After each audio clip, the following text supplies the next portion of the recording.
Well,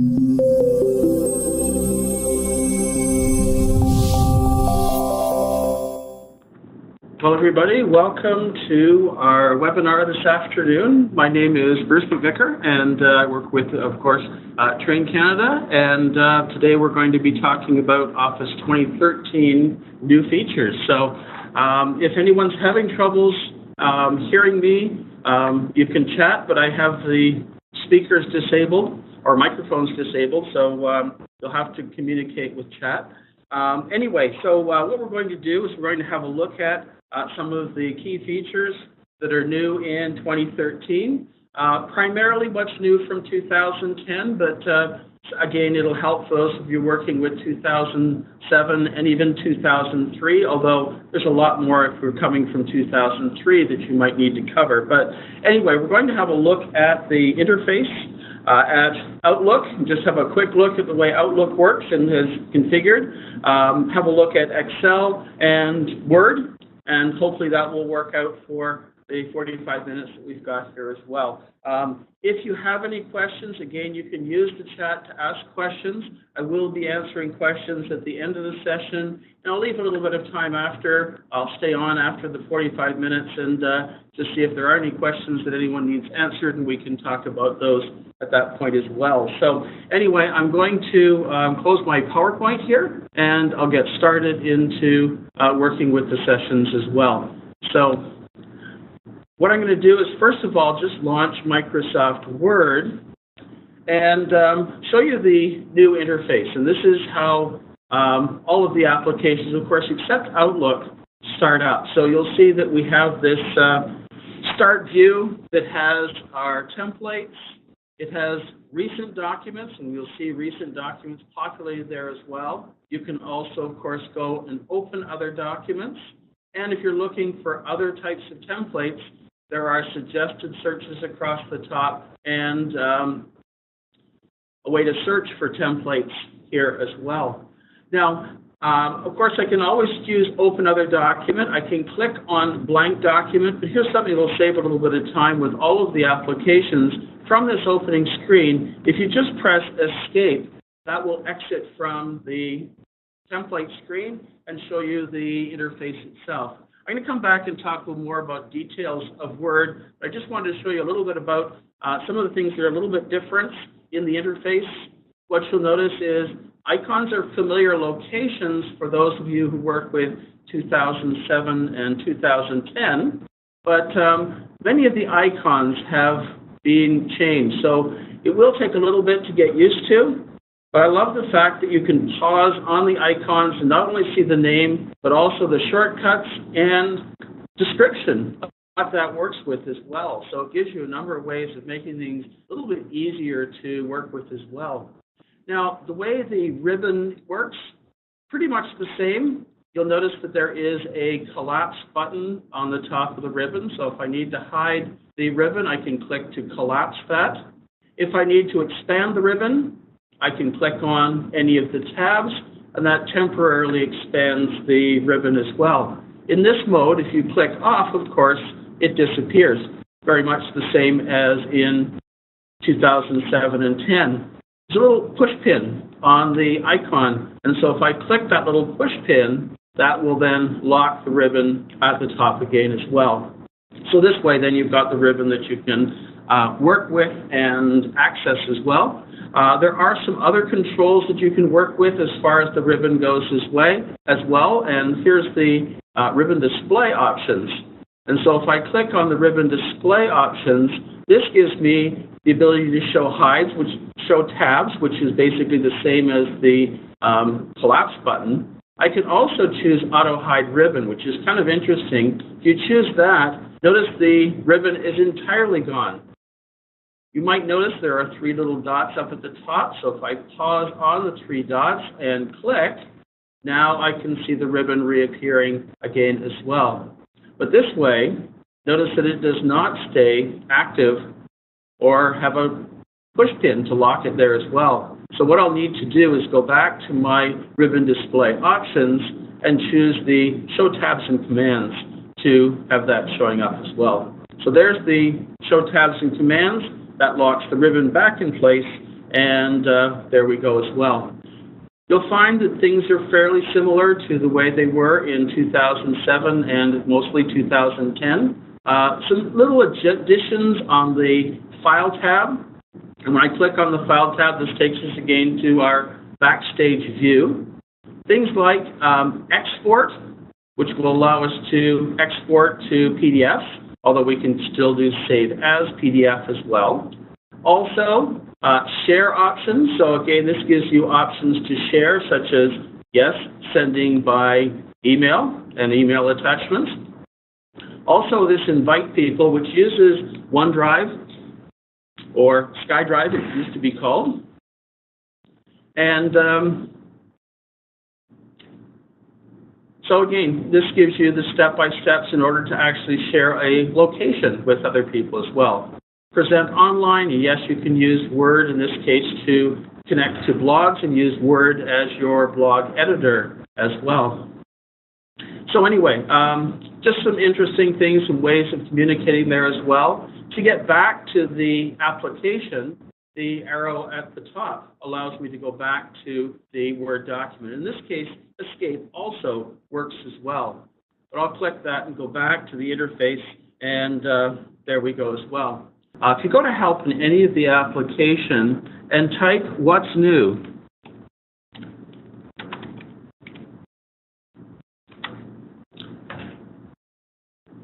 Okay, keep using Google Chrome. There we go. And it may launch into a web page. It may work in the Help window, but this is all web-based help. And what's new in Word, what's new in Office. You'll also find what's new in all of the other applications as well. So this will again give you a good summary of sort of the key new topics and links to more details on the functionality of all of those different features as well. So I think that'll help you get a little bit more familiar, get used to working with some of the tools that we're working with as well. So anyway, I just wanted to show you that while we got interrupted there, and hopefully that will continue on and work well for us as well. So, okay, hold on, I have to do that and make that computer happy.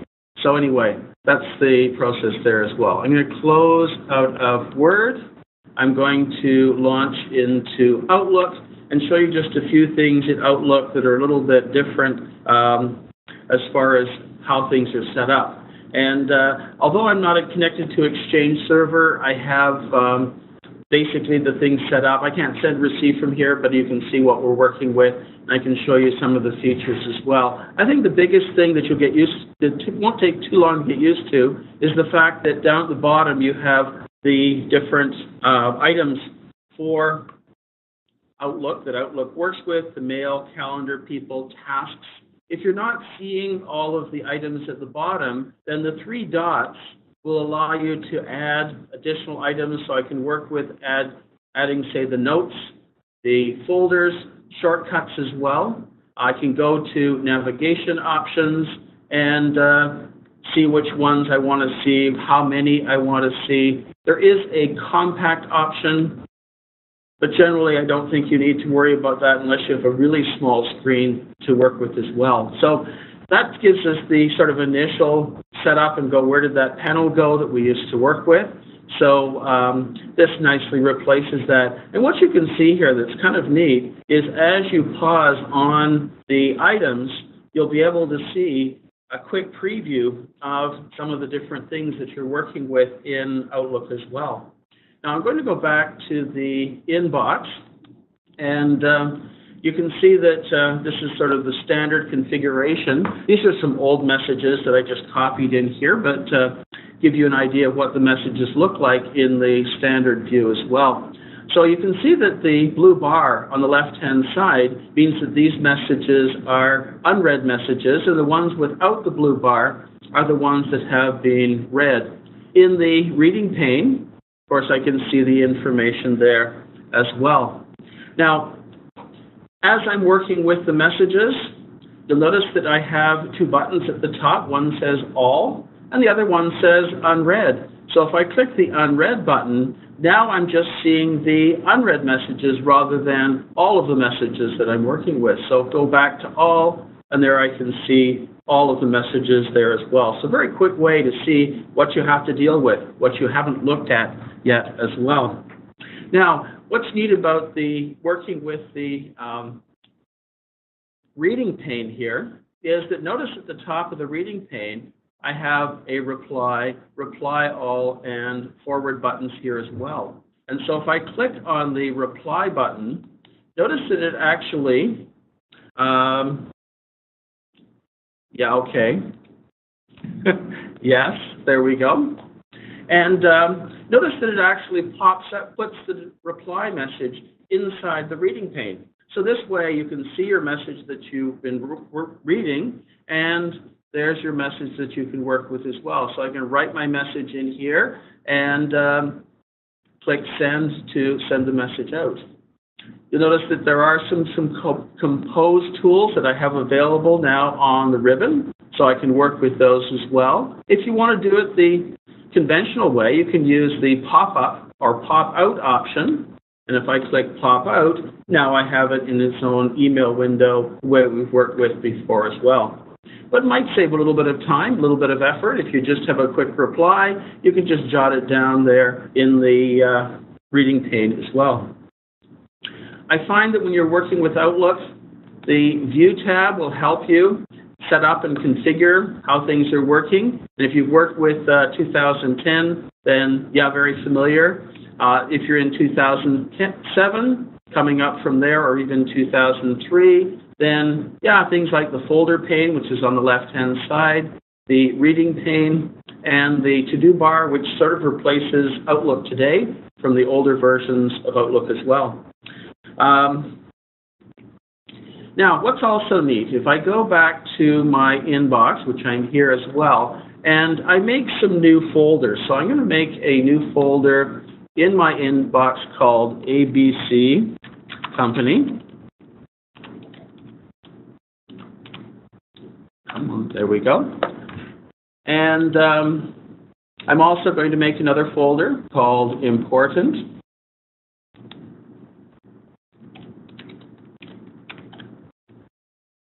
There we go. And what's neat about Outlook now is that you can rearrange any of the folders into any order that you want. So we're not bound by the alphabetical and preset order. So if I figure important is the most important folder, I can just take that folder and drag it above ABC Company, and there I have that in the order that I want to work with as well. If I say, okay, maybe my calendar is really important, I can move the calendar to the top of the list as well. So this way I can rearrange things in any order that works a little bit better for me. I'm not stuck with the preset order that we're working with as well. So again, very nice way to be able to work with things. I'm in the mail now. I was in the folder list, sorry. So if I'm in mail and my inbox, there's my two folders there as well. And I can also see, of course, the unread message there in my favorites as well. But this way I can reorganize things in the order that I think is going to work better for me as well. Some other things that you might want to have a look at or just consider. Notice there is no contacts folder anymore. It's now called People. And so if I click on People, yes, this takes me to the contacts view. And so this shows me basically what this particular view has everything. So notice the People view. I have a list of all of my contacts, and I can quickly view the information for that particular contact just by clicking on each of those items as well. If you like the view that was in 2007 and 10 called Business Card, you can choose that view. If you like the more traditional card view, of course, you can switch back to that and, of course, adjust the cards that way as well. You'll notice the ABC and 1, 2, 3 navigation is on the left-hand side rather than the right, but other than that, pretty straightforward as well. If we go to the calendar, again, very much the same as what we had before. You might notice something kind of interesting is that it has the weather now displaying at the top of the calendar. Cute, I guess, but you can have that displaying if you want. As far as making appointments, it's very similar to the 2007, 2010 anyway, or especially 2010. Go to the day view, click on the time, and add a new appointment. There we go. And there's my new appointment on the calendar. Press enter. I go back to my home tab and look at this on the month view. There's my new appointment added to the calendar as well. Now, if you do want to get rid of your weather at the top, if you find it annoying, if I go to File, Options, the calendar settings, and there's a topic here for, where did it go? Weather. There it is down the bottom. And so, yes, I can turn off the weather. Or you can, again, switch it to Celsius. You can find that a little more useful as well. So, anyway, there's just a few things as far as working with Outlook. Pretty straightforward. Pretty much the same as the way the other applications worked as well, or the other versions. So I think you'll find that Outlook is a fairly easy transition. As I go back to Mail, I do find, again, just to work with the organization, back in the View tab, this gives me the options that I can work with as well. One of the things that you're seeing here in this View tab, I forgot to mention, is the message preview. And so notice there's an option here on the View tab. So right now I'm showing one line of the header of the message. I can choose 2 lines or 3 lines. If you're not dealing with a lot of messages, this gives you a quick way to see what the content of the message is rather than just the title as well. And of course you can turn that off. You can turn off the reading pane or adjust the reading pane and go back to the standard view of Outlook as well. So anyway, there's some things as far as the basics of Outlook, pretty straightforward. I think you'll find the transition from 2010 fairly straightforward. So I'm going to close out of Outlook and go into Excel. And so I'm going to close this, and there we are. And so I'm going to go back and launch Excel. And so when we launch Excel, it has the same start up as the other applications. So we can see the templates, all sorts of different types of templates, including some really neat ones working with charts and pivot charts and those kinds of things as well. Again, other categories that we can search as well, and the recent list as well. So if we want to go back to our applications, I can click on blank workbook and get there. I can also open other workbooks as well. And so I'll go to open other workbooks, and this is where the navigation is a little different. So what we need to do, first of all, when we go to open, is choose the location that we want to open this from. And so if I go to the computer, the location of my files are on the desktop, and I have a folder here that I've created that has some Excel files in it. So if I open up Books and Beyond, there we go, I can open up the file. The interesting thing with that is, of course, you have to choose a location first, and then the file. I don't know about you, but I've done this. When you go to File, you click Save, and then you go, oh, where did I save that? So when I'm going to save, you'll notice that I should go to Save As, I guess would be better, right? Save As, there we go. And so I have to choose where I want to save that, what folder I want to put that in, and then I can choose what name I want to add to that file. So kind of a nice way to make sure that you're saving it in the right location. Yes, it takes an extra click, but I think it'll make things a little easier overall. Certainly save searching for the files as well. Now, I've just opened up some files here that I'm going to work with, and just to make things a little simpler, I'm going to I'm just going to make a copy of this sheet. So right-click, move or copy, and I'm just going to make a duplicate of this sheet so I don't have to mess this up for my next part as well. So I'm going to use the create a copy, and now I have two versions of the sheet.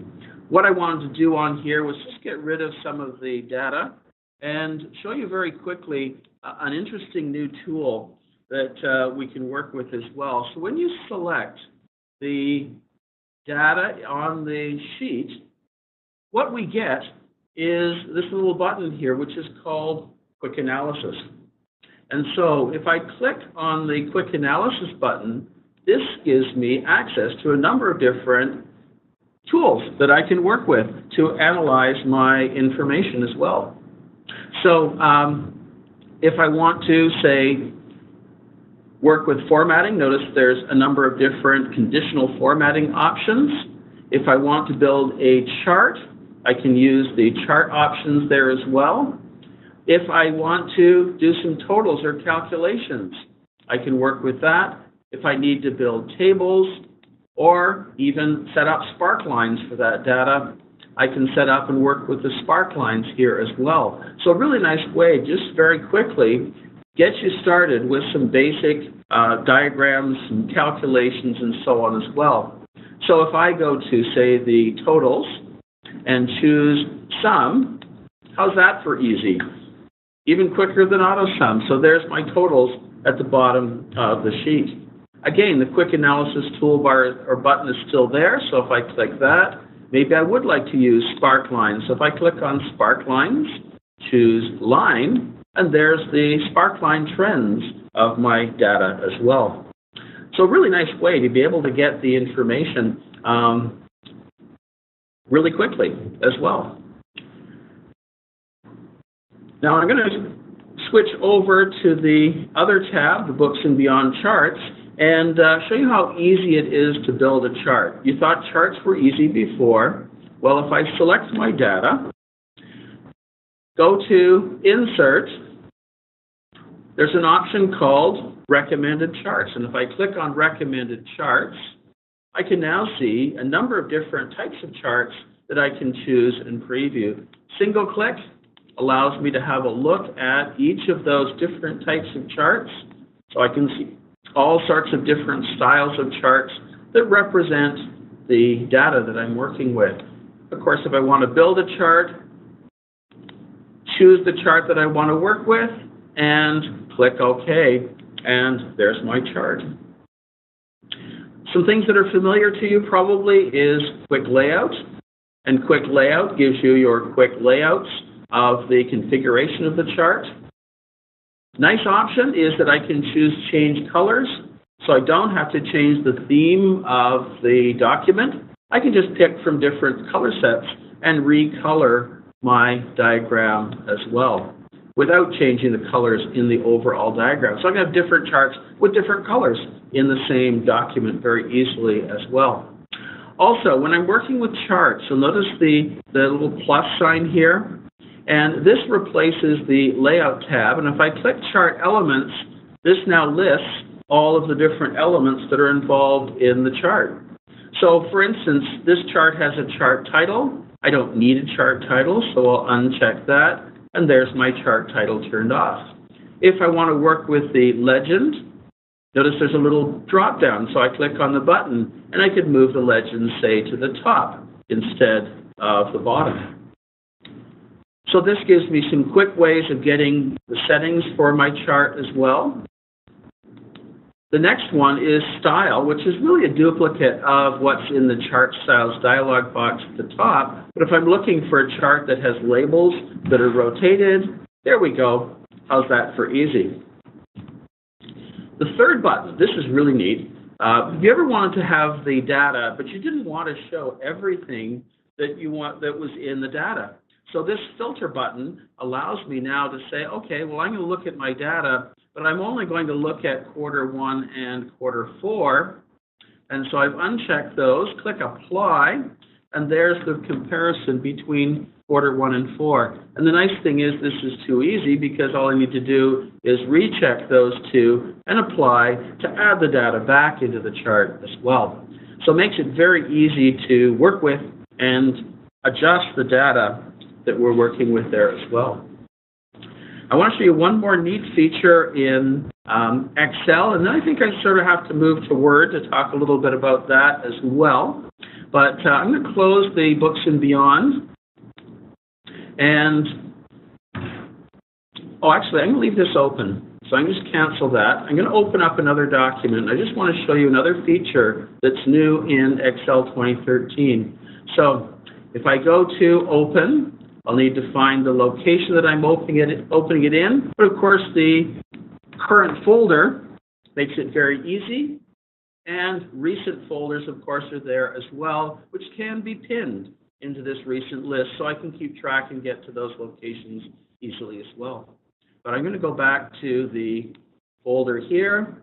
I'll open up Employee Payroll. And this is a table of information. So this is the table functionality, and of course I can do this with a quick analysis or format as a table. But I want to show you a feature that's really fantastic called Flash Fill. If you're working with data such as this, if you want to combine contents of cells, for instance, I want to have the first name and the last name all in one cell, or maybe I want to pull out the code in front of the employee number. So what I can do is use the Flash Fill feature. So if I start typing the first name, Sarah Kling, press Enter, and notice that it automatically made a new column in my table. And if I start typing Sean, notice that it fills this in and automatically assumes that, okay, based on what I typed, this is the repeating information. So all I need to do now is press Enter, and there all of the names are populated and combining the two names as well. So I'm just going to expand that column, and this time I'm going to build another column here that has the code from the employee number.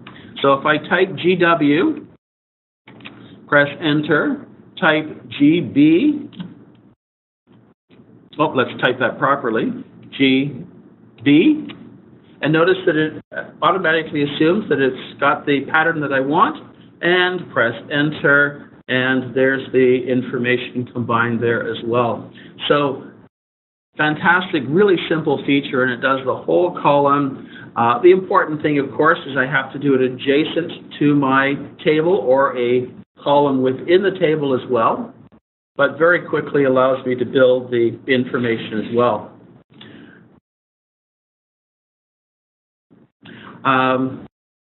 Yeah, one more thing. I'm going to show you one more thing that's cool. If you ever worked with pivot tables used to be scary.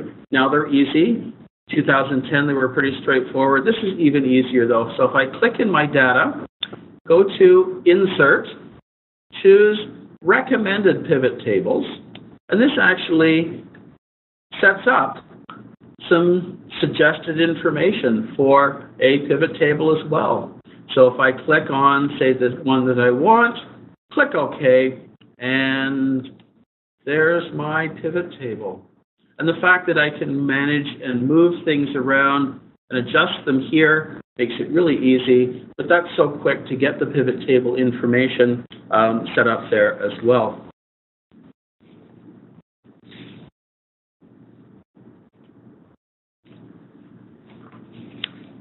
So anyway, I think what I'll do is I'll leave Excel for now. I know there's tons of other stuff, but I need another hour or so to do all of those. We'll leave that for the moment. I'm going to close out of Excel. Actually, yeah, one more thing.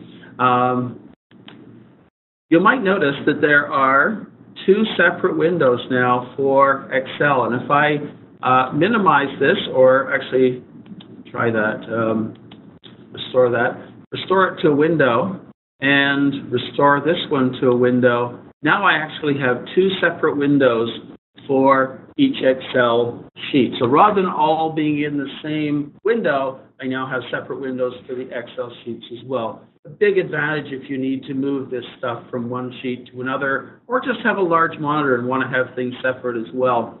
So it no longer combines them all into one worksheet.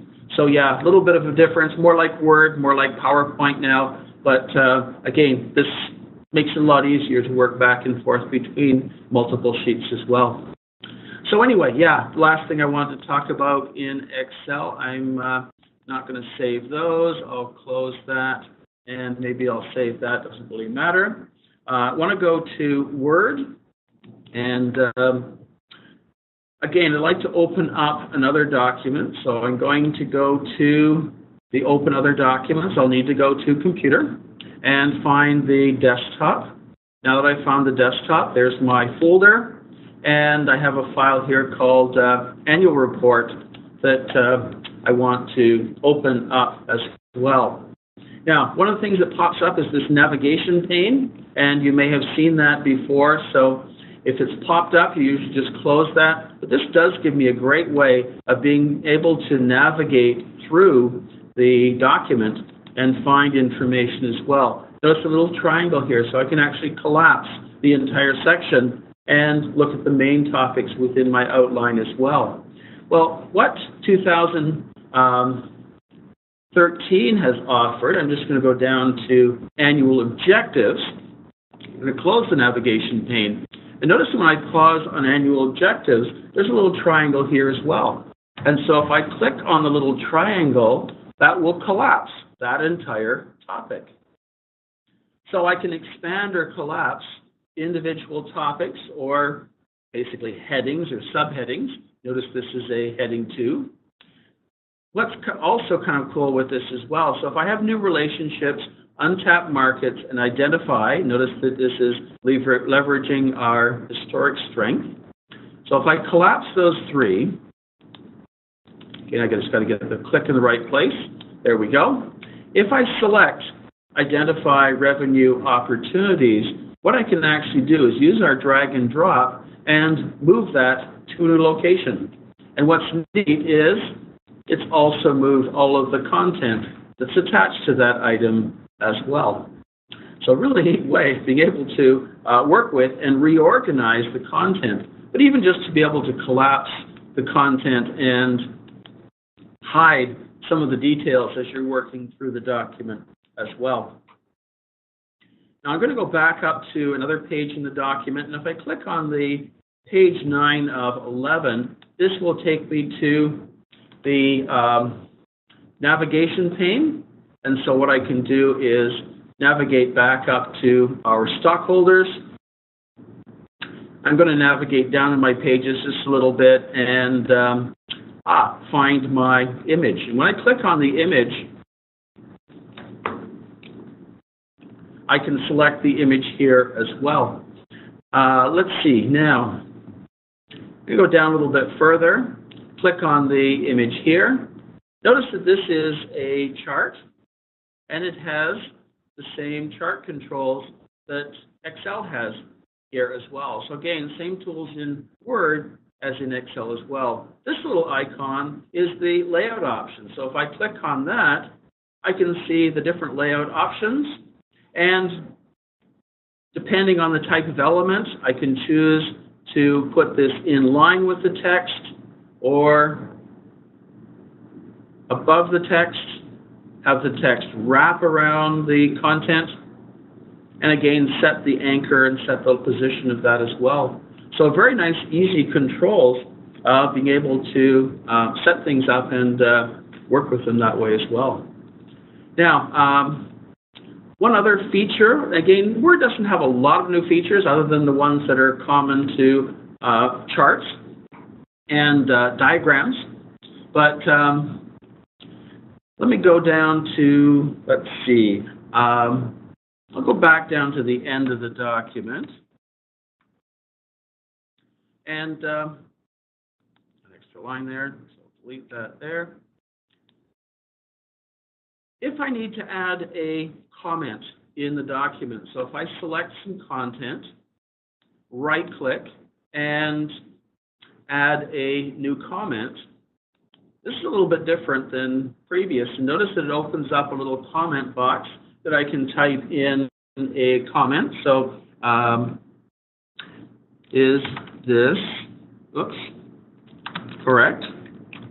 And what's neat about this is I can add the comments to my document. I can send this to someone else, and when they're looking at the document, looking at my comments, they can actually click on the little review button and actually add their comment underneath my comment as well. So this way you can have a back and forth discussion about that particular comment specifically in that place rather than having to add a new comment there as well. So again, makes it a little bit easier to work with as well. Now I'm going to just click at the end of my drawing and press enter. And just very quickly, I don't have time to talk about PowerPoint. There's some really nice graphical tools in PowerPoint as well, but they're also available here in Word. So if I go back to Insert, Shapes, and say draw a shape on my page. There we go.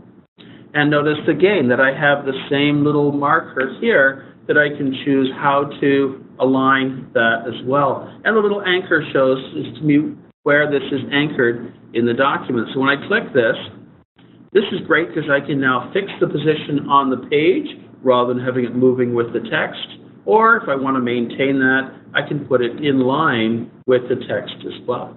So it gives me some great tools to work with that as well. If I right-click on that and go to Format Shape,